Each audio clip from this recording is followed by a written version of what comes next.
You are listening to Parliament Matters, a Hansard Society production supported by the Joseph Rowntree Charitable Trust. Learn more at hansardsociety.org.uk/pm.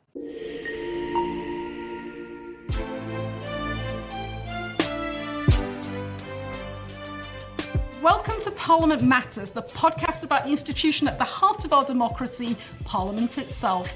I'm Ruth Fox. And I'm Mark Darcy. Coming up this week. Offside. Is the Football Governance Bill being filibustered in the House of Lords? Has the Commons just voted for electoral reform and proportional representation? Spoiler, not really. But what are your fantasy parliamentary reforms?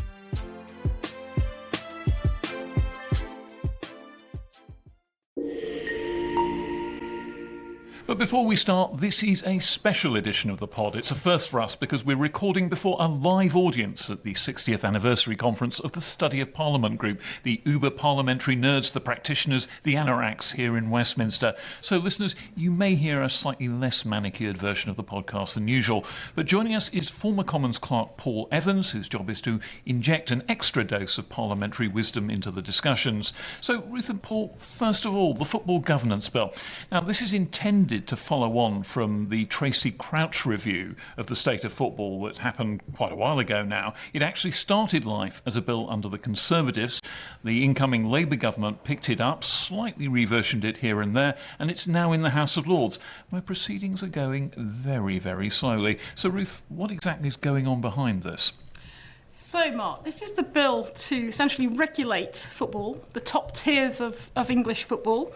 Those of you with memories will perhaps recall, even if you're not interested in football, will perhaps recall that there was a breakaway attempt by Premier League clubs to form the European Super League, which prompted Tracy Crouch's review, and then there was problems in communities, towns across the country where football clubs are facing prospect of closure, and it was decided politically that there was a need to introduce a regulator and deal with the funding of the football pyramid.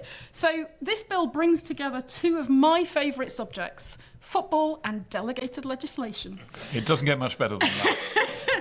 It's quite a decent-sized bill, 125 pages. It's 42 delegated powers, 10 Henry VIII powers, which we'll perhaps come on to. And it's in committee in the House of Lords. And basically what's happened is that it was agreed between the business managers that there should be 5 days in committee on this bill.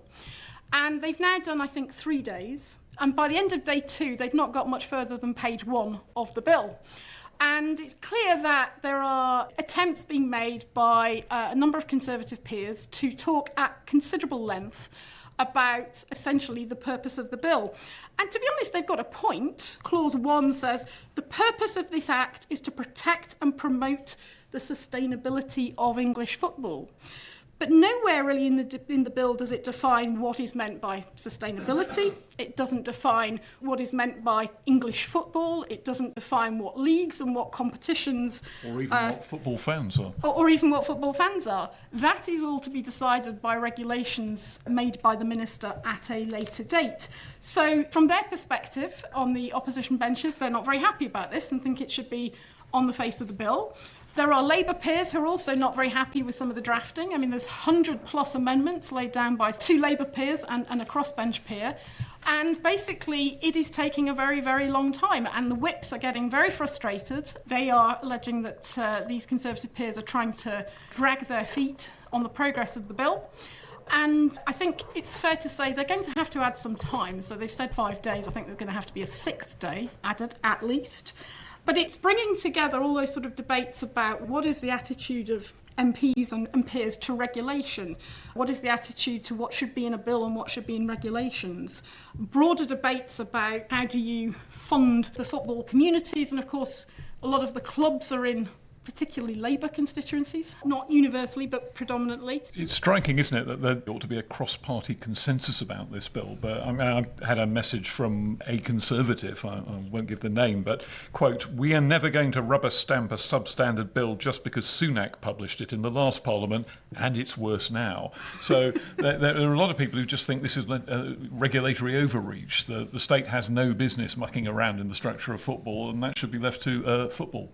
Yeah, and obviously you're dealing with a lot of clubs at the top of the football pyramid who've got a lot of money and putting in a lot of lobbying effort into this.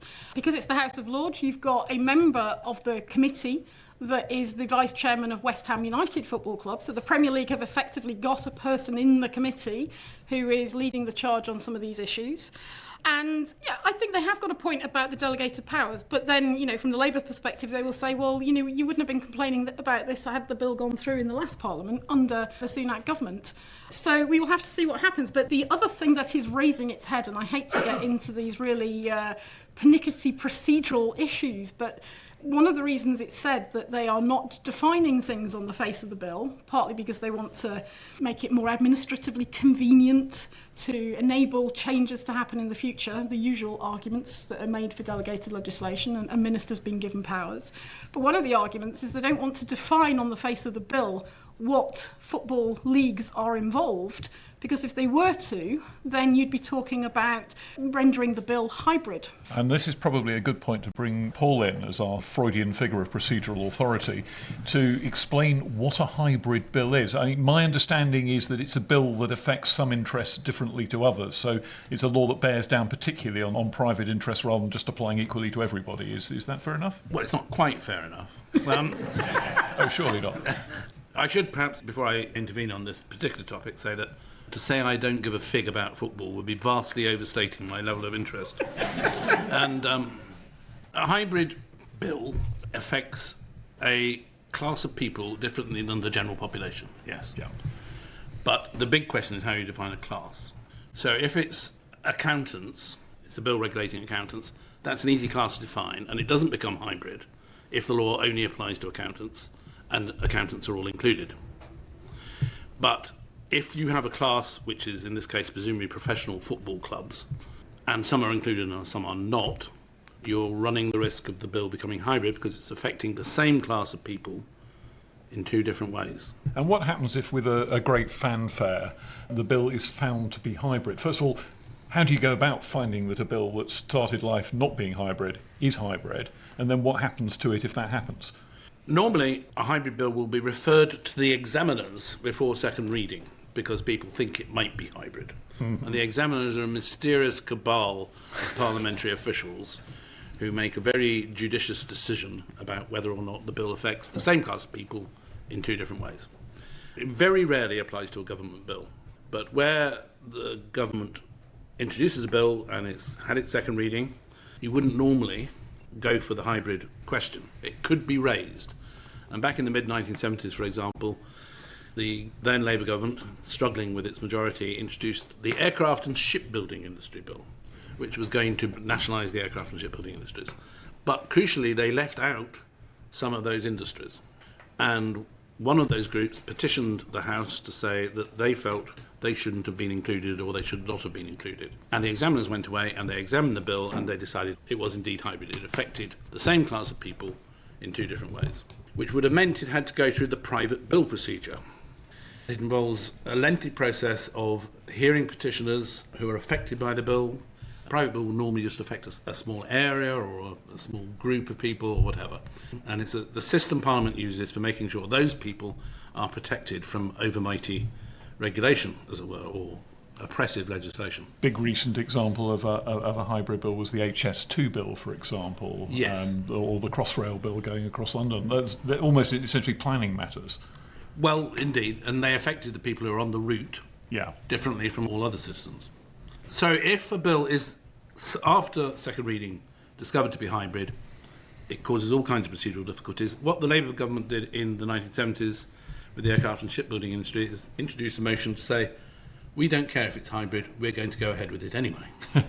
And this caused quite a rumpus, famously involving Michael Heseltine swinging the mace around the chamber as all hell broke loose in the chamber on the decision. It's complicated, it's all to do with the tied vote. Is that where he got the moniker Tarzan? He got the moniker Tarzan. But the Labour Party squeezed the motion through that said, we don't care if it's hybrid. But there was a tied vote, and it was discovered that someone had cheated on their pairing, and this is what produced the rumpus. So it wasn't really the hybridity, it was the cheating on the pairing. But anyway, that was the most famous case. So if this bill were to be found hybrid, It would have to go through a whole separate process. And it would take a great deal more time. It would potentially take a great deal more time, especially since the number of potential petitioners seems pretty large. Hundreds of football club owners, for example. Football club owners and possibly fans and possibly other people as well. Is it very likely, do you think? I mean, I know you won't be an expert on the bill, but it'd be quite a big thing to turn over. It would kind of surprise me if the government had stumbled into this by accident, because Parliamentary Council are supposed to stop them from making such a mistake. It could be that the bill were amended to make it hybrid at some point, which would introduce more complications. But it may be that some of this rather extensive secondary legislation is designed to prevent the bill becoming hybrid at this stage, and it then can be applied differentially at a later stage through secondary legislation. Yeah, now, there is a class of thing called hybrid instruments, but there is actually beyond my procedural knowledge, unbelievably. Gosh. We've reached the bottom. I should say, in the interest of transparency, that one of the Labour peers who's putting down lots of these amendments is actually my boss, Baroness Taylor of Bolton, who is as big a football fan as I am, and was involved in the rescue of Bolton Wanderers Football Club some years ago, so cares passionately about this. And I think it's fair to say, look, we're at committee stage in the House of Lords, and this is different to committee stage in the House of Commons. So at committee stage in the Lords, they are looking to make, probing amendments to try and get ministers to say things on the record and then hold them to that in the future. And these probing amendments might be picked up in the Commons by MPs, perhaps. I cannot see that some of these amendments, which they've been advised would lead to hybridity, will be pressed, not least because they don't want to lose the bill. So it seems highly unlikely. But clearly this is something that the Conservative peers have definitely latched onto and are looking to pursue. And I don't think we can rule out the fact that some of this is perhaps politically related to how the Conservative peers are thinking about their approach to legislation in the context of the Hereditary Peers Bill as well. I mean, there is a sort of sense a sort of practice run. Yeah, a broader sort of political context to this. Just as a footnote, one would say that the last bill to be declared hybrid by the examiners, rather surprisingly, was the Holocaust Memorial Bill, quite recently, a year or two ago. It was upheld that it was hybrid, the examiners said it was, because it affected some users of the small park in which it is going to be situated differently from the rest of the population. And that was a controversial decision. And the bill is now, it's been through the House of Commons, and it's now going through its private bill stages, hearing of petitions, etc., in the House of Lords. But I suppose the bottom line with this is it's not a fatal thing to have the bill declared hybrid. It doesn't stop it in its tracks and the government throws up its hands in despair and junks the whole process. It just means it's going to take that bit longer and the process is going to be that bit more tortuous. And you can read all about it in my blog for the Hansard Society of February last year. We'll put it in the show notes. I mean, I think, Mark, we shouldn't underestimate the importance of this bill getting through. I mean, football is an £8.2 billion industry. £4 billion goes apparently to the Exchequer. It supports 90,000 jobs across the country. And money is at the heart of this. I mean, essentially, there is an independent regulator that's going to be created that will judge everything from whether or not you can change the colour of your club shirts and the badge, whether you can move your club several miles out of the local community. But fundamentally, it's about money and it's about how much the clubs are going to get in the pyramid of English football. And there's a broader picture as well, which is that UEFA, that normally does govern football at the European level, it is unhappy with this. And there's sort of broader context that UEFA has expressed its concern because it would reduce its control over the governance of the game. And it's not happy with that. It would be the first time it's happened. So there's an awful lot of political wheels, both nationally and internationally, whirring on this bill. So even though my interest in football is at about the same level as Paul's, I'm trying. Been trying to educate me, there's plenty here for a parliamentary nerd to sink their remaining teeth into. There is indeed. Well, let's turn now to some of the other parliamentary action that's been going on this week and to hosannas from the Liberal Democrats. A 10-minute rule bill was brought in this week supporting a change in the electoral system to something proportionately based. And this came from the Liberal Democrat MP Sarah Olney, and somewhat to everybody's surprise was both put to the vote and the vote was won. But this was not a vote on the principle of proportional representation. This was a vote on the principle of introducing a bill on proportional representation. So hair-splitting from the very start here and a certain amount of procedural interest. So does this mean that we're now firmly on the yellow brick road to PR in some form? No. So basically this is a 10-minute rule bill, which is, I think we describe it as policy aims put into legislative language in order to get a 10-minute speaking slot in the chamber in prime time on a Tuesday or a Wednesday. It's a form of private member's bill, and essentially Lewis Cocking, the Conservative MP, stood up after Sarah Olney, the Lib Dem MP who was proposing this, after she spoke, and he gave a 10-minute riposte and put it to a division. It was not "this House supports proportional representation for parliamentary elections and for local government elections." It was that leave be given to bring in a bill to introduce that. It's an important distinction, which the Liberal Democrats have, understandably from their political perspective, glossed over. And it was won by 2 votes. So it's 138 voted aye and 136 voted no. But essentially what's happened to it is that this bill will have a second reading on Friday, the 24th of January. I checked the order paper this morning, Mark. And, well, it's been sent to the legislative gulag of 12th in the queue on the 4th Private Members' Bill Friday of this session. In other words, it will never actually be debated. It may be formally scheduled for a second reading that day, but it's just not going to happen. By 2:30 that day they won't have got through the previous 11 bills on the list and had time to deal with this one as well. So nice little parliamentary moment for Sarah Olney, but not actually particularly productive. But it does signal something else. I think one of the few things that you could say the Liberal Democrats have in common with, say, the Reform Party is that they both want to change in the electoral system. They both feel that historically, at least, I mean the Liberal Democrats less so in the last election, but historically at least, smaller parties have done very badly out of first-past-the-post elections and want to do better. Nigel Farage will wholeheartedly buy into that proposition when he looks at however many votes it was he got and the 5 MPs he got for them. And also the Greens. Also, I noticed that the bill was supported by Jim Allister of the True Unionist Voice Party in Northern Ireland, for example. And interestingly also, there were 50-plus Labour MPs who voted for this bill. A name that caught my eye was Luke Akehurst, who's now a Labour MP in North Durham, but was a long-standing sort of National Executive Committee apparatchik who's a reasonably influential figure. So there are some quite big names in the Labour Party who've chosen to support this, even though PR is a bit heretical for most of the Labour Party. With that, Mark, should we take a break? But before we do, I should say I've got to fess up to something that I talked about on the last episode last week. So we were contacted by actually Sarah Olney herself this week, who says, "I love the podcast, avid listener," but she wanted to draw my attention to the fact that I said last week on the tobacco and vapes bill that the Liberal Democrats had split, that 8 of their parliamentary group had voted against their colleagues in the lobbies on the tobacco and vapes bill, which they did. But it turns out it was a free vote. They were not breaking the whip. So probably should have thought of that. That was one of the avenues and byways we went through last week without perhaps checking the record. But it does highlight one of the problems that one of our listeners raised in a recent urgent question, which is how on earth do you know what whip is being applied? Because it's not published, it's known in and around the precincts of Westminster, but it's not necessarily something that's public for the rest of us. So Sarah, apologies for that, but thank you for letting us know. Carry on listening to the podcast. Hope you're finding it useful. She said it was still an excellent episode and acknowledged that our broader point, that it was interesting that the Liberal Democrats split on the question of whether or not to support the tobacco and vapes provisions around banning young people from ever smoking again, was indeed an interesting reflection on what the Liberal Democrat Parliamentary Party thinks about its concept of liberalism these days. It's a fair cop, society's to blame. See you all in a minute. Well, we're back.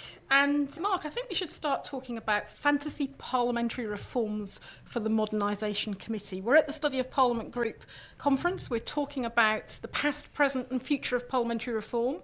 So I thought we should talk about what a sensibly reforming government might do to sensibly reform Parliament. We did a little bit of prep yesterday to brainstorm some ideas. And I think the two of you have a difference of view that's worth exploring. We'll disagree agreeably, as the phrase goes. Only one of us is right. Kind of you to concede that. And this concerns pre-appointment hearings for the Cabinet Secretary. So you'll be aware that in the last week, Prime Minister has appointed a new Cabinet Secretary to replace Sir Simon Case, Sir Chris Wormold from the Department of Health. And Mark, you thought that given the seniority and importance of this appointment, this should be subject to a pre-appointment hearing of some kind by a select committee. But Paul, you disagreed. So, gentlemen, over to you. I just think this is the most senior post in British government. This is someone who ultimately might one day have to raise a majestic hand and say no, Prime Minister. You can imagine the Robert Armstrongs and the Burke Trends Cabinet Secretaries of the past having the authority to do that. But more recent Cabinet Secretaries seem to have rather a lot of footprints all over them. And I just wondered why this post wasn't subject at least to some kind of parliamentary pre-appointment hearing, not least because it might help a future Cabinet Secretary in a future situation be able to stand up with a bit more authority. They've been approved by Parliament. Perhaps a minor buttress to their authority, but it didn't strike me as insignificant. And if you have pre-appointment hearings for school inspectors, Bank of England Monetary Policy Committee members, why not for the biggest official in all of Whitehall? Paul, on the other hand, disagrees. I do, not passionately perhaps, but civil servants should be anonymous, invisible and silent as far as the public is concerned. They are not individuals, they are emanations of their minister, and they do what they are told. And that's an important principle of our constitution, that civil servants don't have a separate constitutional identity by and large. People who are subject to pre-appointment hearings are, by and large, you could call them regulators of one kind or another. That covers the broad scope of them, including the Chief Inspector of Schools and various others. And they stand in a kind of in loco minister post. They have significant powers over other people. They are not politicians, they're not elected, and they're not answerable directly to Parliament. And therefore they do need to be tested against the standards that a pre-appointment hearing should do it. But I feel by subjecting the Cabinet Secretary to that same kind of process, the risk of politicising the appointment far outweighs the benefits of people happening to be able to recognise the Cabinet Secretary if he sits down next to them on the number 3 bus. And so I would say, no, that's too far. I'm not arguing for it to make them a sort of big bella figura in the Whitehall firmament. I'm arguing that a bit of parliamentary control over officialdom, over the quangocracy, would actually be quite a useful thing to have. And I'm possibly conflating two different things there. The quangocracy, yes, absolutely. That's what pre-appointment hearings are for. I don't think myself that Cabinet Secretaries form part of the quangocracy. Well, the it's an arguable case. Does get to make judgments, the investigations into whether Prime Ministers broke the rules. Oops, oh, sorry, I'm accused of breaking the rules as well, so I can't, as happened over COVID. That was a tad awkward. But often the Cabinet Secretary goes around investigating ministers. So I think they're a little bit more than just a sort of constitutional emanation, as you put it. Yes, it's an arguable case. I just feel uncomfortable with the idea that Parliament should be deciding who the Cabinet's chief advisor and controller is, because I think it's a private relationship in the end, not a public one. But I do take your point about certain things that the Cabinet Secretary has to do in private by and large, which require strength of character and good grasp of ethics. And one would like to think that we knew whether they had those.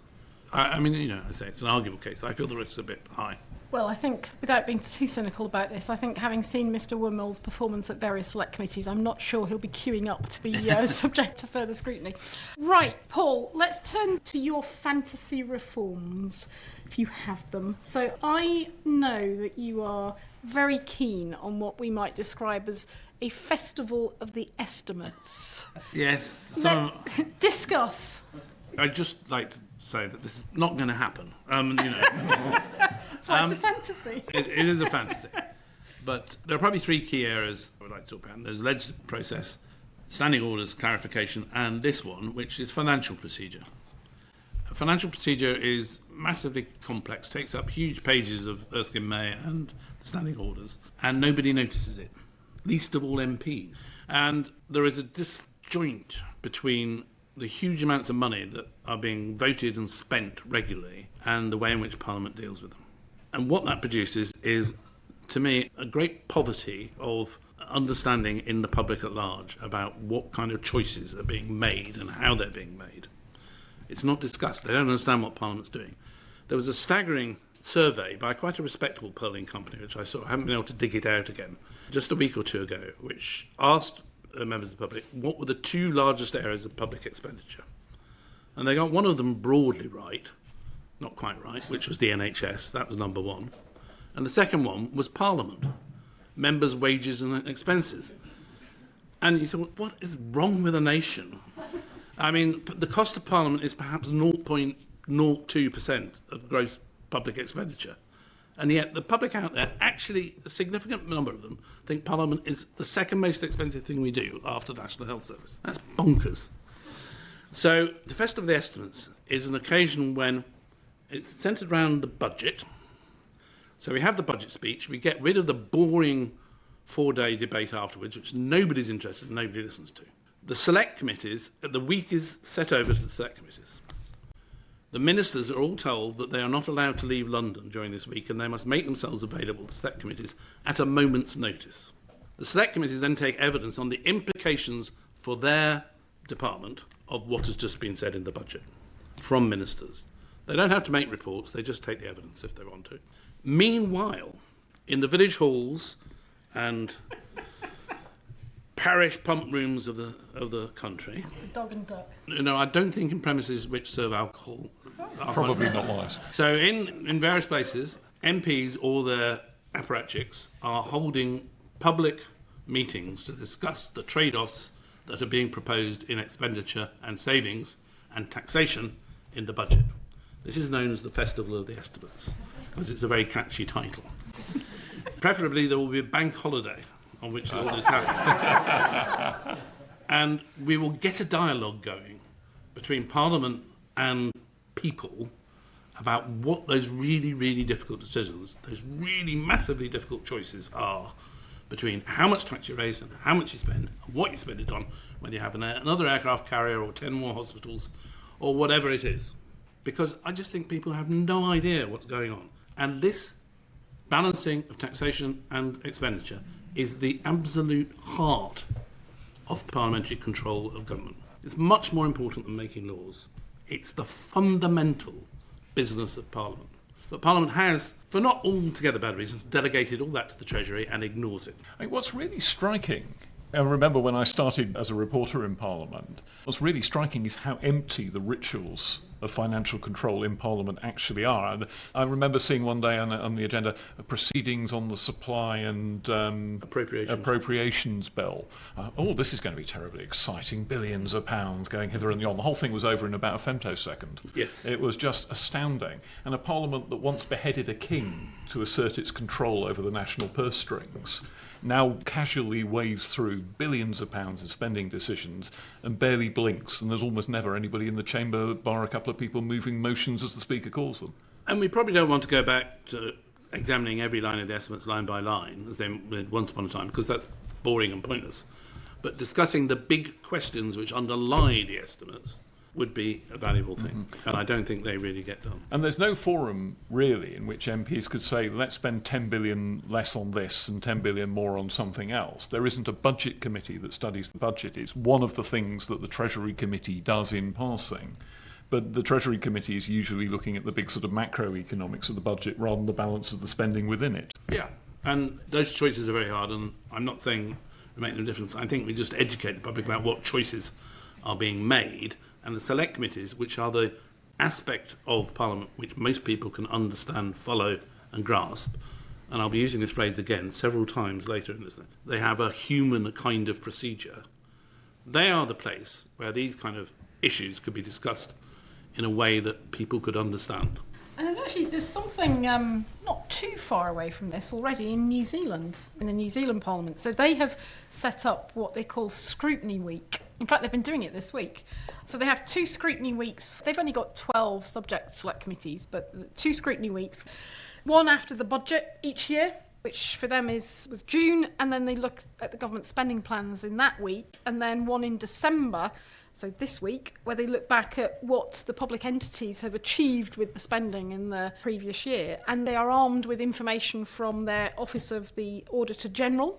And it's kind of a similar principle to sort of get into the detail of it and to get into the trade-offs and to get into thematic of analysis of what's being spent where and why. It hasn't got this idea of the festival out there in the public in towns and cities across the country, but it's partway there. Yes. I mean, New Zealand's so small, you don't need to worry about that kind of thing. Don't need to worry about the public in New Zealand. I think some of our New Zealand listeners might disagree. OK, so that's the Festival of the Estimates. You mentioned also standing orders, which is also one of my favourite subjects, because it endlessly frustrates me that MPs, with very rare exceptions, really don't get into the rules of the House that is their workplace. I learnt from a House of Commons library briefing some years ago that the collection of standing orders has only been reviewed formally about five or six times since the Second World War. Most of those at the behest of the government, only once at the behest of the House, and that was Robert Rogers when he was Clerk of the House about 10 years ago, and he wanted to do a sort of gender review of the wording of the standing orders and some other tidying up, which went nowhere. But we get government making ad hoc changes to standing orders, bringing forward motions for things like evil, English votes for English laws, or whatever changes it may be that they need to bring in. But they're not reviewed as a body, and they're not looked at as a sort of a collection of rules, and they're not looked at as a way to try and explain what the rules are and how the House operates. The House of Lords, in contrast, has a companion to the standing orders that is much more understandable for lay people looking on, but the House of Commons has never made a similar effort. So, Paul, what would you do with the standing orders? Well, I think it's important to understand that members don't need to know all the rules. I mean, they have clerks for that, so that's fine. About 50 years ago, I moved from a soccer school to a rugby school, and I've never seen a rugby game in my life. And I turned up to the first one and had no idea what was going on, and watched it for a while, wandering around. And then a loose scrum formed in those days, and I got the hang enough, so I went and got hold of an arm that was sticking out and started trying to break it over my knee. And Gamesmaster said, "Evans, A game." So I went off to the A game, and I still didn't know a single one of the laws of rugby. And I spent 2 years as a loose head prop, occasionally representing the school, with still no clear idea about it. And if the ball ever came in my direction, I was absolutely terrified because I had no idea what to do with it. All you needed was brute force, and that was it. And this is an analogy for the role of the member. This is the analogy for the role of the member. They don't really need to know why they're there or what they're doing most of the time. So all those new MPs, no, you do need to do. No, but what they don't need is a detailed grasp of the rules. But what's disappointing about the standing orders is that they are incomprehensible. Yeah. Even if you make the effort to read them and understand them, without knowing a huge amount of what goes round them, you have no idea. My favourite is the one that reads in totality that the House shall not be counted at any time. What on earth does that mean? Well, you only understand it if you know that until 1963, you could test the quorum of the House by calling for a count, and the division bells were rung, and 40 members had to turn up within 2 minutes of the division bell being rung, and were counted by the clerks. And if there weren't 40 members, they had the House adjourned for the rest of the day. And this was a trick often used by the opposition to try and frustrate business, especially on private members' days. And they decided to abolish the count. So they put a little line in that saying the House shall not be counted at any time. And nobody knows what it means, except me and half a dozen other people.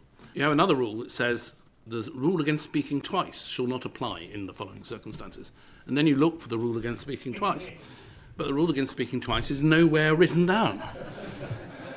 So you have to know all these things to understand what the standing orders are repudiating or correcting or abolishing. And there have been no attempt to make them coherent.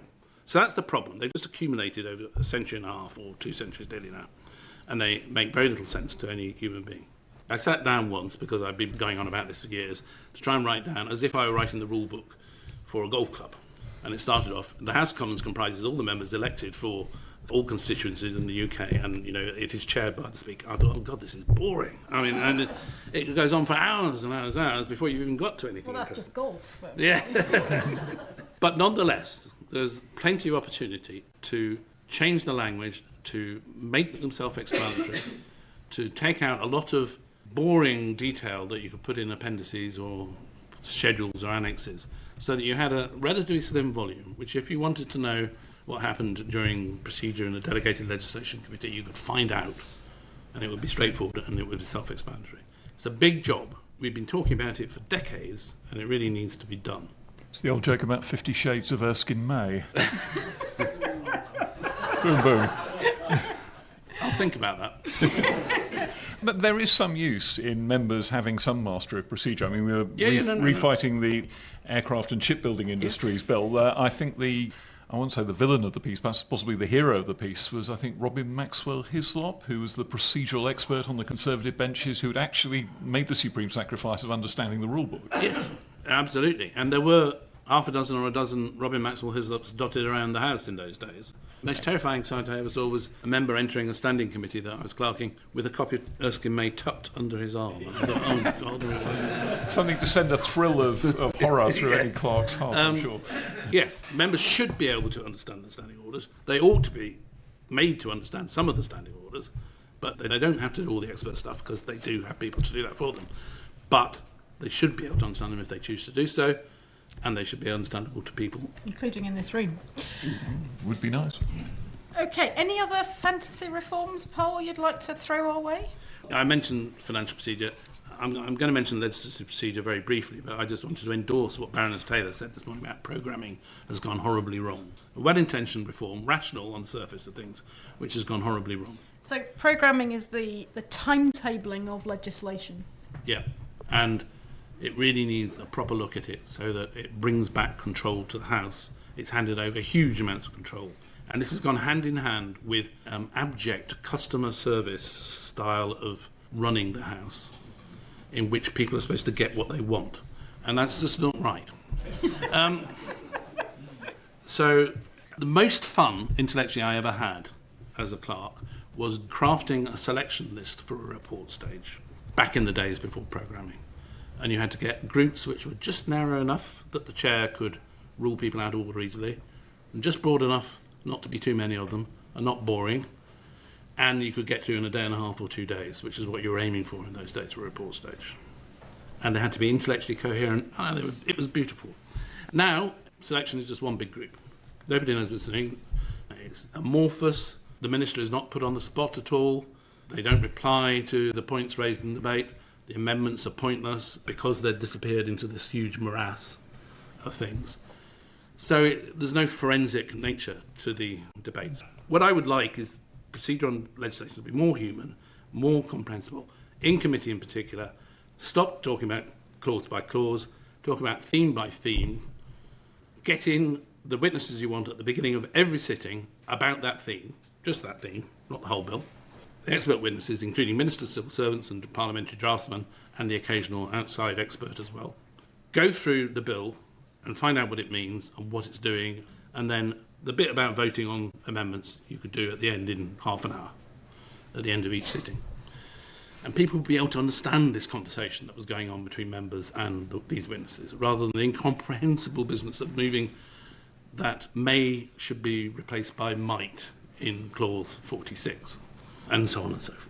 And finally, on the standards leg of the Modernisation Committee's remit, I did write for the Hansard Society again a blog a couple of months ago about the oath of allegiance, which is sworn by all members at the beginning of every parliament. Completely pointless exercise. There is a person in the audience... Writing the blog, or the... It was, actually. There is someone in the audience who will tell me off for saying it was an empty ritual because she believes all rituals have content. But in my view, it is an empty ritual. It is a completely meaningless ritual which nobody can understand, neither the members why they're doing it nor the people watching them do it. And it is also used to exclude certain categories of people, fewer and fewer, but still Sinn Féin. I would like to see the oath replaced by a declaration by members telling them what their job is, what they have to do, and what their obligations are to the disciplinary codes, the codes of conduct, etc., etc. So it was actually something, if they were going to do it, you could get rid of it completely. But if they're going to do it, it's something which embeds in them, as with a police constable, an army officer, a judge, the many, many other people who have to take oaths of office. It says, you must do this, you must do that, and you mustn't do the other. And then it would have some meaning. So I'd really like to see the oath swept away and replaced by a sensible declaration of some kind. Those are my 3 or 4. Well, I think this is probably a good moment for us to start inviting some thoughts from the audience, both on what we've been talking about, our pet suggestions, and indeed your own. Robert Hazel from the Constitution Unit at UCL. Do you think there should be an investiture vote at the beginning of every newly elected Parliament, or when a new Prime Minister has been elected as leader of their party before formally they become the Prime Minister? And by that I mean the procedure that happens, for example, in the Scottish Parliament, where before the First Minister can formally be appointed by the monarch, there has to be a vote in the Scottish Parliament, in effect electing that person as the First Minister. I would like to see the same thing happen at Westminster. What are your views? I rather like that idea. I think it would be a test of confidence. I imagine most cases it would be a formality. You'd know which party had a majority in the House. That party's just elected a new leader by whatever process. That leader then puts themselves before the House of Commons and gets a visible demonstration that they do command the confidence of the House. If you had a hung Parliament, I think things might get a little bit spicier. And it would help in a small way towards public education about our parliamentary system of government, because I think for many of the electorate at a general election, they think we're electing the Prime Minister, as if we had a presidential system. And it would be a small, formal, but also symbolic illustration. No, in a general election, we're electing a Parliament, and it's a 2-stage process, and it's up to Parliament then to decide who's going to form the next government. Absolutely agree with that. And apart from anything else, I think the moment you become Prime Minister almost would be when you win that vote rather than when you kiss hands with the sovereign. And maybe that in a 21st century democracy would be no bad thing either. Would it result, Robert, in a delay to the appointment? Because one of the things about our system is the turnover in a general election, new Prime Minister, we wait a couple of weeks for the King's speech, but the Prime Minister's been in Downing Street since the early hours after Election Day. So is there any transition question that would arise? Indeed there is, and there would have to be a delay until Parliament could meet and until Parliament had chosen or endorsed the new Prime Minister. But in other Westminster systems, they typically have a period of a week to 10 days in Canada, in Australia, after the general election, before the new government takes office.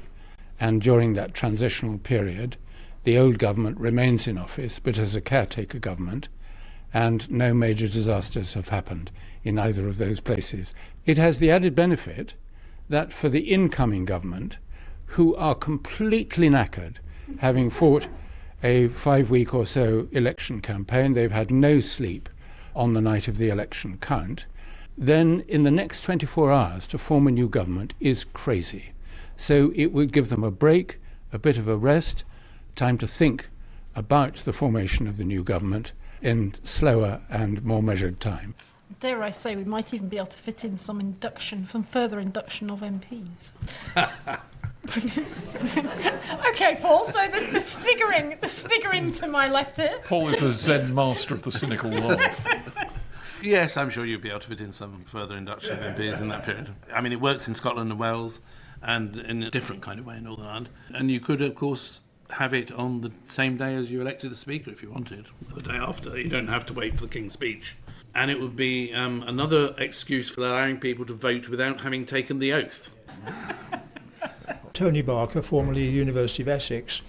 I'd like to return us back to the internal question, which has been touched on, of the tension and rivalry between Parliament and the Executive on the passing of public expenditure. The essence of the problem is what is the quality of the input into the House, and then of course the quality of the challenge to the government based upon that information. Members of Parliament have never grasped the nettle, in my opinion, that the only effective way to achieve this is to have experts examining the expenditure plans, reporting on them nowadays, of course, through modern select committees, and MPs have never seriously considered giving over the powers of examination to their clerks or their expert attachments to this committee and sit back and listen to the debate and then judge the exchanges between what the government people say and what the committee's people say, as they do in Washington. To some extent, the vanity of MPs has always prevented them from thinking that anybody can ask systematic questions as well as they can. Vain MPs, surely not, Tony. So, Paul, do you fancy being a clerk doing the scrutiny of the estimates? In a slightly idealised version, what Tony has described is what most people would like. And indeed, a few years ago, the Procedure Committee did a report on having a budget committee, which included having an office for expenditure, as it were.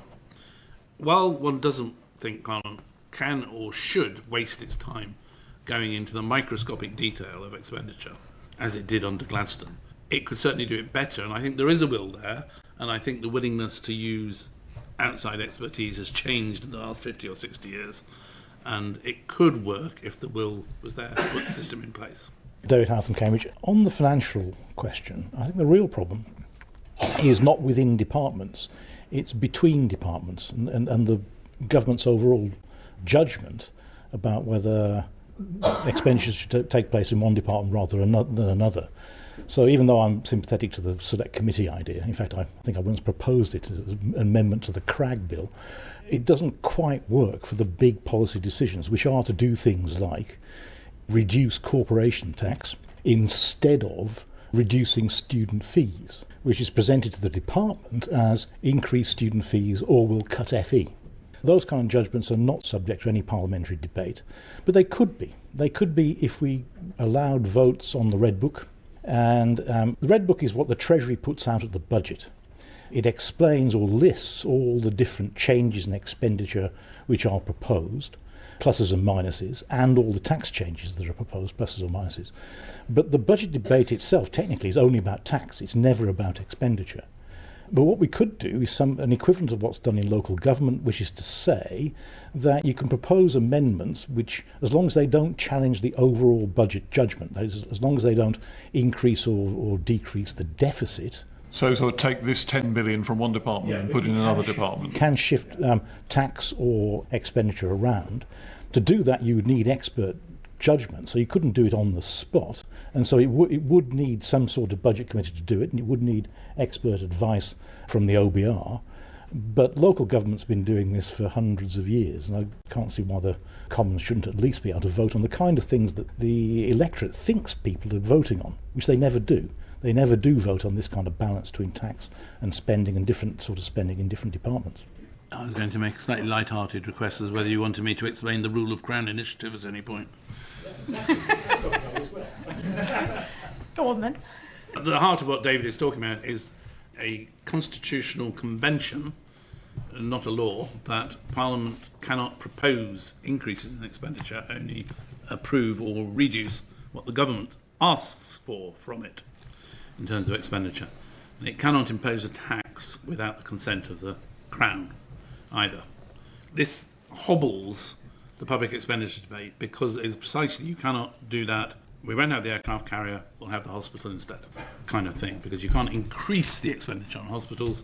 You can get rid of the aircraft carrier, or, as in the only occasion in history when Parliament has reduced expenditure, the Lord Chancellor's bathroom. You can get rid of those, but you can't put that money elsewhere once you've got rid of it. You have to wait for the government to do that. Question from Una at the back. I'm Una Gay, retired House of Commons library official.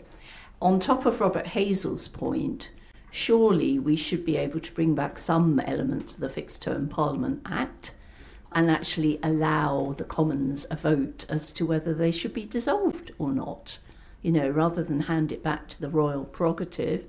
And then, just to be provocative, should not select committees have some statutory powers to require witnesses, say like one Elon Musk or whoever, to actually appear and give evidence? Is there a case for a much more clear-cut power, as you see in the United States Congress? Hang on the Elon Musk point, was it Henry IV? I can call spirits from the vasty deep. Aye, but will they come? Parliament can desire the attendance of Elon Musk as much as it wants. He's a US citizen. We can't have him unless he consents to come. But in general, yeah. The Sergeant-at-Arms could detain him if he landed in the jurisdiction. Well, hope springs eternal. But it's one of those uncomfortable facts that Parliament's powers to summon witnesses are out of date, ineffectual, non-compliant with human rights, unworkable, and you couldn't easily send the Sergeant-at-Arms to go and detain anybody, because I don't think the Sergeant-at-Arms doesn't have those kind of police powers. But yes, I'd quite like Parliament to have a kind of a steel edge to its ability to summon witnesses, for a start. Your other point was having a dissolution vote. I'm pretty much in favour of that. I think ever since the 2019 prorogation, when Parliament was basically quietly shut up by executive manoeuvre and never had any decision over itself, it makes Parliament look pathetically weak, that it can just be sort of rolled up and put in a box any time a Prime Minister fancies and goes and advises the Sovereign. So I'm very much in favour of Parliament having a vote on whether or not it's prorogued, and indeed whether or not it's dissolved. Obviously you have a final shelf life for a Parliament, and after a certain point it has to have an election.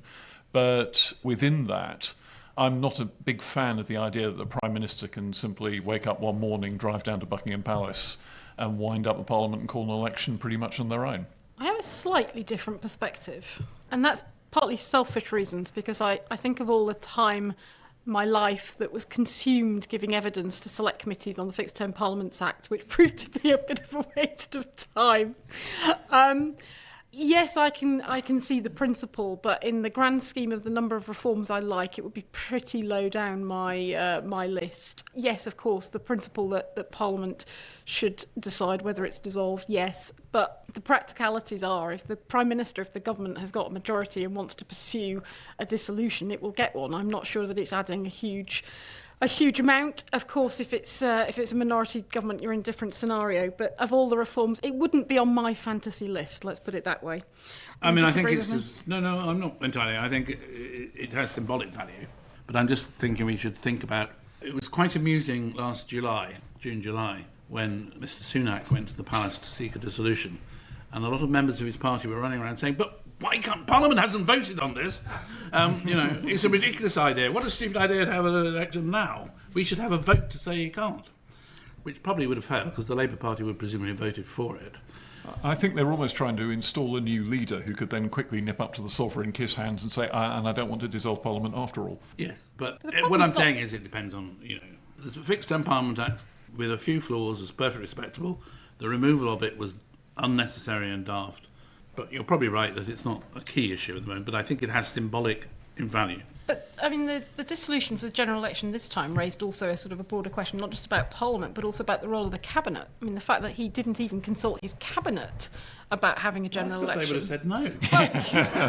You don't ask the wife for, I think we may be getting into trouble with Mrs. Evans here. That might have to be edited out. On Una's point about giving select committees more statutory powers, the one reservation I have about that is that the more you give them those sort of statutory powers, the more you also have to put in place rules and procedures for witnesses that turn it ever more into a more legalistic framework. And I do worry, as somebody who gives evidence to select committees on a fairly regular basis, I'm used to what to expect.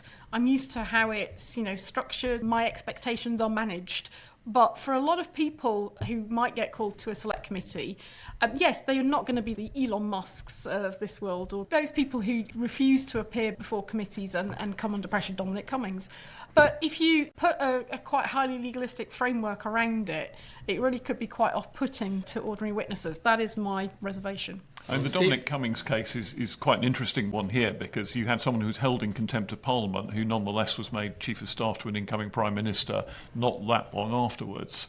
It demonstrated that Parliament rapping someone on the knuckles had no practical effect. Well, see my evidence to the Privileges Committee is seriatim, but to pretend you have a power which you can't exercise is just embarrassing and silly. Yeah. So you have to make a choice, and you make them down on your side, Ruth, and say, we don't want all the paraphernalia, but we're not pretending we have a power, or you have a power.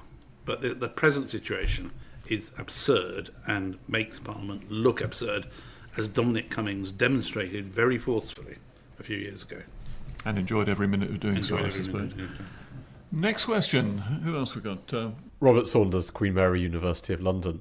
You started off by talking about the House of Lords, and we've got a relatively unfamiliar situation there in terms of recent years now, that the Labour Party has a huge majority in the House of Commons, but is hopelessly outgunned by the Conservative peers in the House of Lords. So I wonder how you think the Conservative peers will or should use their voting strength in the House of Lords over this Parliament. The great thing about the House of Lords, I think, is that it's kind of self-limiting, because it knows if it goes too far, it'll get its wings pretty seriously clipped. So the House of Lords has an inbuilt set of inhibitions about pushing too far on things. Perhaps the most dramatic outburst of Lords' procedural resistance to a government was in 2010, when various coalition legislation was kind of stopped cold in the House of Lords by what was basically a filibuster. I know you're not allowed to call it a filibuster unless the chair rules it's a filibuster, but it was a filibuster. If it walks like a duck, quacks like a duck, and tastes good in orange sauce, they will doubtless want to use their numbers while they've got a numerical advantage over the Labour Party, and Labour will doubtless be appointing lots of new peers in due course. They'll doubtless want to try and use that to twist the government's tail. But I think they would be very, very foolish, and know it would be very, very foolish, to just try and stop the government's legislative programme cold in the House of Lords. Yes, this is politics, not procedure. But obviously those peers who are under sentence of expulsion have very little to lose, the 90 odd of them. So they can do what they like, and they probably will. But that's fine, because they probably won't bring a majority with them. And the procedural point always to remember is that not only peers have the self-limiting sense of their constitutional role in the back of their minds, they must also bear in mind that if they kill a bill, the government brings it back next time and they don't have any chance of changing it at all.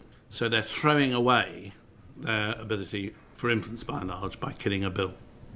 Because it will be brought back under the Parliament Act, they will have no say in it whatsoever. So that is, in the end, sort of Damocles, I think, that really hangs over their heads. If they want to make any difference to the law, they've got to negotiate, and they've got to play along. I think another factor is to what extent the Conservative peers view themselves as the core focus of opposition to the government, given the weaknesses of the parliamentary party in the House of Commons, and the fact that they know that MPs don't spend the time on scrutiny of legislation that they do in the Lords, and therefore is there a developing mindset within the Conservative Party in the Lords, the Conservative group? I don't know at this stage, too early to tell, but is there a sort of developing mindset that they see themselves as needing to put the government through the grinder a bit on some of its legislation, perhaps more than they might otherwise, to be that opposition? And we're seeing it as we started the podcast with the Football Governance Bill, and we'll have to see what happens with the other legislation. Next question, please. Meg Russell from the UCL Constitution Unit, and you've got me started now because Robert started talking about the Lords. So following on from that, the Hereditary Peers Bill is having its second reading in the House of Lords next week, and it will be going into committee stage in the new year. Today we've had a very micro change coming from the government in terms of stating that in the future political parties will have to make a statement as to why people are suitable to be appointed to the House of Lords, which is pretty remarkable that doesn't happen already. They seem to have stopped short thus far of giving any more actual power to the House of Lords Appointments Commission, putting it in statute, giving it control over the suitability of people put forward, notwithstanding these statements. And we certainly haven't yet seen a cap on the size of the House of Lords.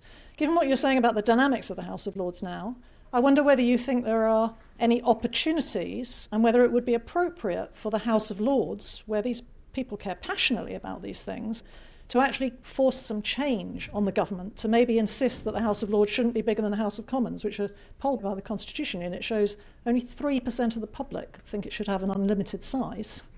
And whether we should actually strengthen the House of Lords Appointments Commission, and it might be appropriate for peers to be pushing that during the committee stage of the bill. Well, certainly on HOLAC, yes. Again, I should be slightly cautious because, again, my boss is a member of the House of Lords Appointment Commission with one of her other hats.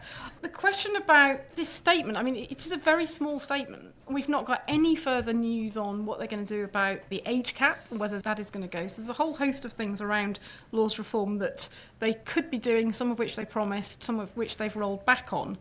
Yeah, I mean, it's just the smallness of it, frankly, which is depressing. You know, the statement today about that you're going to have these almost nomination statements about why the parties want these particular peers. What are they going to do with them exactly? Where do they go? Who scrutinises them? How are they going to be held accountable to them? What's the next step? Fine having the statement, and it might, I suppose, weed out some of the peers that have been appointed previously who would have had a fairly, shall we say, dilute statement. Did a fantastic job operating the photocopier at Downing Street. No names, no petrol. But what's going to happen to it? What's going to happen next? So it just seems rather small. But if peers at least could be seen to be pushing forward on some of the bigger reforms and putting the pressure on the government, that would be good. I would have thought that if Conservative peers wanted to embarrass the government, they put down an amendment saying, why not give a veto power to the House of Lords Appointments Commission, that if they blackball someone, they don't get appointed, which would, I suspect, do a lot to weed out some of the more egregious ennoblements of recent years, the big donors who don't really have much else to offer, low-level party apparatchiks who are being promoted for loyal work running the party apparatus, but again don't have much to offer the wider House. You can see that if they wanted to try and outflank the government on this, I mean, the objection to that, I suppose, if you were a Conservative peer, is their own record, or at least their party leader's own record, which might be used in evidence against them. But I'd like to see people in the House of Lords trying to toughen up the criteria for being in the House of Lords in any number of ways, because I think that would make it a much more efficient and perhaps more respected institution. When I was at university and my tutor asked me, had I read X, I would, if I hadn't, I would say not systematically. And I must remember that one. The parliamentary equivalent of this is, I'm not familiar with the architecture of the House of Lords bill, but I think it's an opportunity for the Lords to show a willingness to reform itself, isn't it? And not be reformed necessarily by the government, which would be an excellent way forward and might produce some political dividends. On the size, I mean, we all know that's ridiculous, but... So on the size for our listeners, it's, 800 plus now? Having been 650 on the expulsion of the bulk of the registries in 1999. Be the size of the Commons. Yeah. Time for one final question, I think, before we run out of time. Hi there, James Strong, Queen Mary, University of London. We've talked a lot about parliamentary reforms that you're in favour of. I'm interested to hear which ones you're against. What is the worst idea for parliamentary reform currently doing the rounds? From this morning's discussion, for those of you who are present, I would say, I'm being deliberately controversial here, unlike me normally, is giving select committees more staff. They don't know what to do with the ones they've got already. So speaks a former principal clerk of select committees. I think you need to know why you're doing it. And what this really boils down to is, in fact, committees used to publish 3 or 4 reports a year. And now they publish 8 or 12. I think that's probably an underestimate in some ways. I think the market is flooded. I think there are too many select committee reports, and they do too much. And the government has stopped paying any attention to them. So I think doing less better, which was another slogan that came up this morning, doing less better, David Davis said this, because he said, do less better. I agree with that. He said, give the select committees more staff. Only if they're going to do something less better rather than more of the same. Because not even the select committee members read their own reports, never mind the government. There are just too many of them.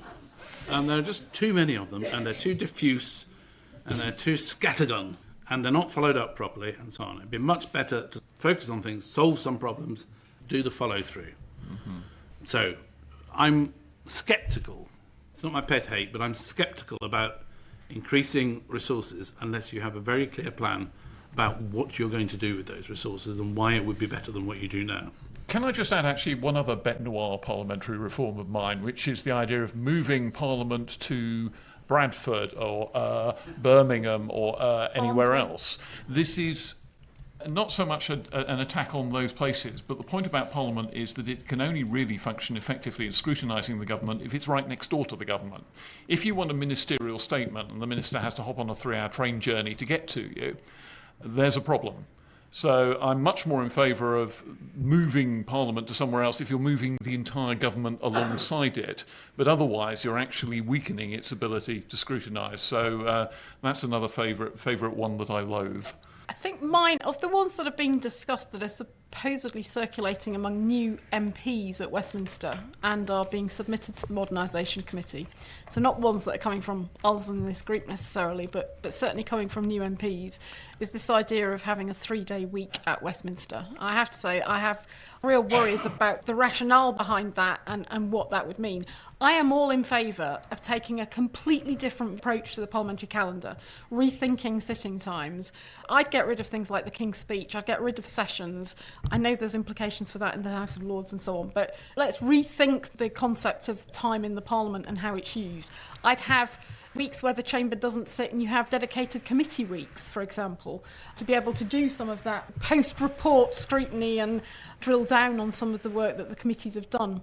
But the idea that we might have MPs who are only in Westminster for 3 days, which in practice probably means 2.5 when you take account of sort of travelling arrangements, does concern me. And it concerns me because what it says about what they think is their principal responsibilities and prime drivers. And it goes back to the whole debate about whether MPs sufficiently prioritise their role as legislators and politicians at the national level with national responsibilities, as opposed to local representatives with their constituency responsibilities going about doing that sort of social work style campaigning.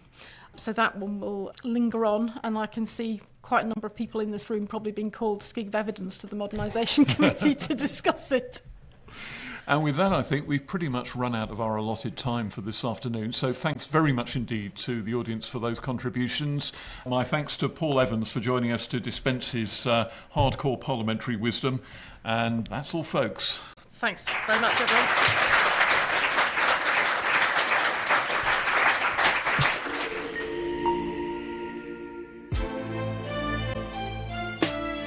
Well, that's all from us for this week's episode of Parliament Matters.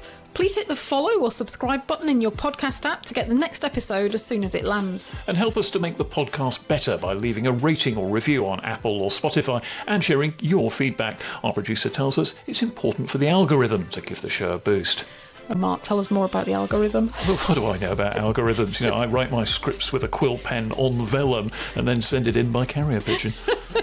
Well, before we go, a quick reminder also that you can send us your questions on all things Parliament by visiting hansardsociety.org.uk/PMUQ. We'll be discussing them in future episodes, including our special Urgent Questions editions dedicated to what you want to know about Parliament. And you can find us across social media at Hansard Society to get more content related to the show and the wider work of the Hansard Society.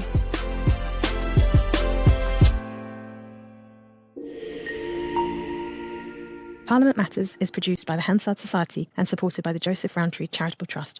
For more information, visit hansardsociety.org.uk/PM or find us on social media at Hansard Society.